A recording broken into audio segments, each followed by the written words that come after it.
আসসালামু আলাইকুম। কেমন আছেন সবাই? আশা করছি অনেক ভালো আছেন। আজ আমি তৈরি করে দেখাবো বহু পরিচিত একটি ভর্তা, ডিমের ভর্তার রেসিপি। এই ভর্তাটি কম বেশি কিন্তু সবাই বাসায় তৈরি করে খেয়ে থাকেন। আর শীতের সময় কিন্তু ভর্তা খেতে অনেক বেশি ভালো লাগে। আমি আজকে ডিমের সাথে দিয়ে দিব দুটো আলু। ঘরে মাত্র দুটো আলুই ছিল, ভাবছিলাম কি করা যায়। না তরকারিতে দেওয়া যাবে, না আলাদা করে ভর্তা করে খাওয়া যাবে। তাই আজকে আমি ডিমের সাথেই ভর্তা করে নিচ্ছি।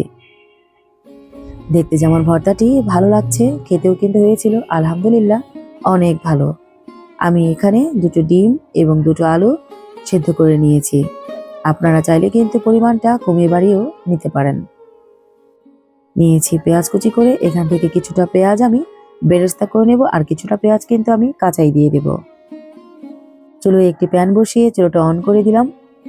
ভালোভাবে গরম হয়ে এলে তাতে আমি দিয়ে দিচ্ছি রান্নার তেল। আপনারা চাইলে কিন্তু সর্ষের তেলেও পেঁয়াজটাকে ভেজে নিতে পারেন। খুব ভালোভাবে লাল লাল করেই ভেজে তুলে রাখছি। সেই সাথে নিয়েছি কাশ্মীরি লাল মরিচ। আপনারা চাইলে ঝালমরিচটাও ব্যবহার করতে পারেন। যেহেতু আমি কাঁচামরিচ অ্যাড করছি এবং কাঁচামরিচটা অনেক ঝাল ছিল, তাই আমি কাশ্মীরিটাই নিয়েছি।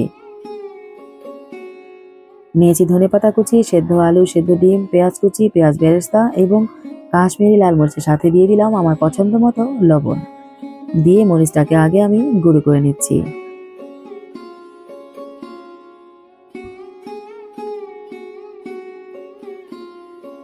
মরিচটা গুঁড়ো করা হয়ে গেলে আমি এখন পেঁয়াজের বেরেস্তাটাকেও মেখে নিচ্ছি। ঘরে যদি কখনো কোনো কিছু না থাকে, শুধুমাত্র যদি ডিম থাকে, তাহলে কিন্তু করে খেতে পারেন এমন দারুণ স্বাদের ভর্তা। এরপরে আমি কাঁচা পেঁয়াজটাকেও কিন্তু মেখে নিচ্ছি।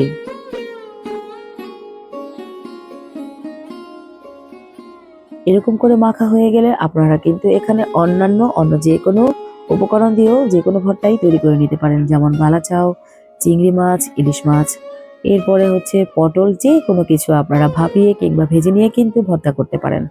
আচ্ছা, এরপরে আমি এখানে আলু এবং ডিমটাকেও ম্যাশ করে নিচ্ছি। সবকিছুর সাথে খুব ভালো মতো মিশিয়ে নিয়ে আমি এরপরে কিন্তু একদম ফ্রেশ ধনেপাতা কুচিটাও মিশিয়ে নেব। ব্লেন্ডারে যত রকম ভর্তাই করা হোক না কেন, হাতে মাখা ভর্তা কিংবা পাটায় পিষে ভর্তা কিন্তু সবচেয়ে বেশি মজার হয়ে থাকে। আর এখন কিন্তু শীত পড়তে শুরু করেছে, এরকম ভর্তা দিয়ে কিন্তু এক থালা ভাত এমনিতেই খেয়ে ফেলা যায়। এখন আমি অ্যাড করছি একদম খাঁটি সর্ষের তেল। চেষ্টা করবেন সর্ষের তেলটা খাঁটি খাওয়ার। এতে স্বাদ এবং ঘ্রাণ এবং পুষ্টিগুণও কিন্তু পাবেন অনেক গুণ বেশি। সবকিছু আমার মাখানো হয়ে গিয়েছে, এখন আমি একটি সার্ভিং ডিশে তুলে নিচ্ছি। আজকে কিন্তু আর কোনো পদ ছিল না, জাস্ট আমার বাচ্চারা কিন্তু এই ভর্তাটা দিয়েই ভাত খেয়ে নিয়েছিল। ইউটিউবে আমি একদমই নতুন, আশা করব সবাই আমার ভিডিওগুলো দেখে লাইক কমেন্ট করবেন এবং যে কোনো পরামর্শ দিয়ে আমার পাশেই থাকবেন। আর অবশ্যই কিন্তু এই বোনটির চ্যানেলটি সাবস্ক্রাইব করতে ভুলবেন না। আমিও নতুন যারা রয়েছেন তাদের চ্যানেলটা অবশ্যই সাবস্ক্রাইব করে দেব ইনশাল্লাহ। আলহামদুলিল্লাহ, খেতে অনেক ভালো লাগছিল।